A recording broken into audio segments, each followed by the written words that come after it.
Hello everybody, this is Nandesh Kumar. Welcome to our channel. आज की इस वीडियो में हम लोग देखेंगे क्लास 10th के सिलेबस के बारे में। तो सबसे पहले हम बात करते हैं कि आज कौन से सिलेबस के बारे में हम लोग देखेंगे। तो जो आपको स्क्रीन पर दिख रहे हैं 5 subject, Hindi, English, maths, science और एसएसटी, इन सिलेबस के बारे में हम लोग बात करेंगे। तो सबसे पहले हम लोग जानेंगे हिंदी में।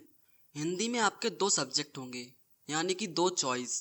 जैसे कि आपने मैथ में देखा होगा, मैथ में होता है एक स्टैंडर्ड मैथ, एक बेसिक मैथ।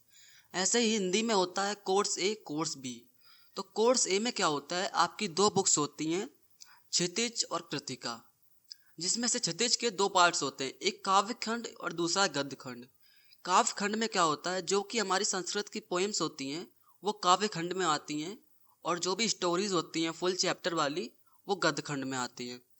काव्य खंड में आपके जो चैप्टर्स हैं वो 6 चैप्टर्स हैं, जिसमें से कि सूर्यकांत त्रिपाठी निराला और नागा अर्जुन में 2-2 पोएम्स हैं, और बाकी सब में 1-1 पोएम्स हैं। यानी कि काव्य खंड में टोटल आपकी 8 पोएम्स होंगी।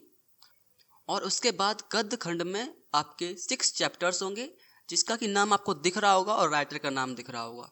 जो ये छोटे वाले में लिखा है वो चैप्टर का नाम है, और जो बड़े अक्षरों में लिखा है वो राइटर का नाम है। तो आप इसको पढ़ सकते हैं। यहाँ पे 6 चैप्टर क्षितिज में है, जिसके गद्य खंड में। तो यहाँ पे गद्य खंड में आपके 6 चैप्टर्स हैं, ठीक है। उसके बाद हम आते हैं कृतिका में। कृतिका में आपके 3 चैप्टर्स हैं, जिसमें से पहले का नाम है माता का आंचल, फिर साना साना हाथ जोड़ी, फिर मैं क्यों लिखता हूँ। ऐसे यहाँ पे 3 चैप्टर्स हो गए कृतिका में। अब बात करते हैं कोर्स बी की। तो कोर्स बी में आपकी 2 बुक चलती हैं, एक स्पर्श और एक संचय। यहाँ पे पार्ट 1 लिखा है दोनों में, उसको इग्नोर करिए क्योंकि वो पार्ट 2 है, ठीक है। तो स्पर्श आपकी 2 पार्ट्स में डिवाइड है, एक पद्य खंड, एक गद्य खंड। पद्य को हम लोग काव्य खंड कहते हैं, जो कि हम लोगों ने ऊपर अभी देखा था।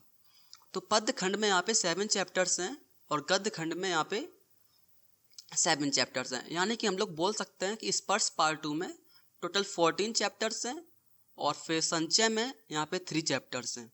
उसके बाद बात करेंगे हम लोग इंग्लिश की। इंग्लिश में क्या है कि आपको 2 चॉइस मिलती हैं, या तो आप इंग्लिश लैंग्वेज एंड लिटरेचर ले लें या फिर कम्युनिकेटिव ले लें। तो हम लोग इस वीडियो में कम्युनिकेटिव की बात नहीं करेंगे, हम लोग बात करेंगे केवल लैंग्वेज एंड लिटरेचर की। तो सबसे पहले इंग्लिश लैंग्वेज और लिटरेचर में आपकी 2 बुक्स चलती हैं, एक फर्स्ट फ्लाइट पार्ट 2 और एक फुटप्रिंट पार्ट 2। तो फर्स्ट फ्लाइट को भी 2 पार्ट्स में डिवाइड किया गया है, जिसमें से कि सबसे पहले है प्रोज और दूसरी पोइट्री। प्रोज में क्या आएगा, आपकी जो पूरे कंप्लीट चैप्टर्स होंगे वो प्रोज में आएंगे, और जो स्टोरीज होंगी यानी कि पोएम्स होंगी वो आएगी पोइट्री में। जो प्रोज है उसमें आपके 9 चैप्टर्स हैं, बट जब हम इसको डीप में देखेंगे तो उसमें हमको 12 से 13 चैप्टर्स देखने को मिलेंगे। वो कैसे, क्योंकि जो 3rd चैप्टर है वहाँ पे आपके 2 स्टोरीज हैं, और जो 5th चैप्टर है वहाँ पे आपके 3 स्टोरीज हैं। तो ऐसे आपके चैप्टर बढ़ जाएंगे। और पोइट्री में आपके 10 चैप्टर्स हैं, जिसमें से कि सबसे पहले डस्ट ऑफ स्नो है, जिसको आप पढ़ सकते हैं पूरे अच्छे से, कौन कौन से चैप्टर्स हैं।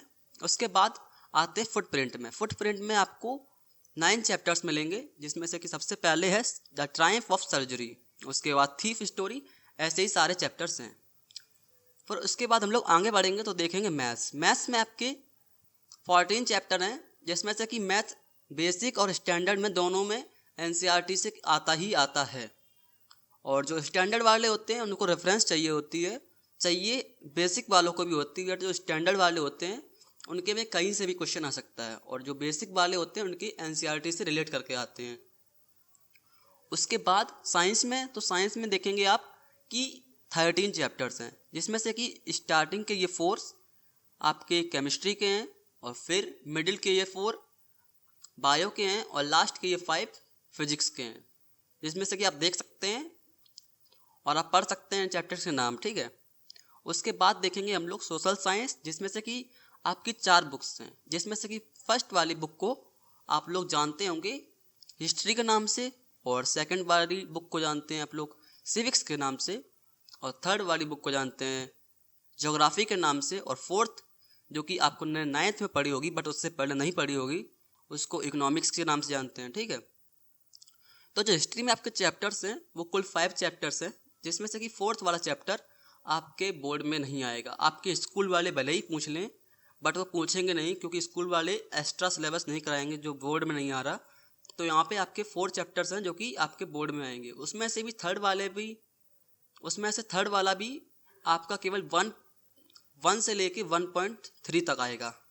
तो हिस्ट्री में आपका सिलेबस काफ़ी कम है, मतलब 3.5 चैप्टर।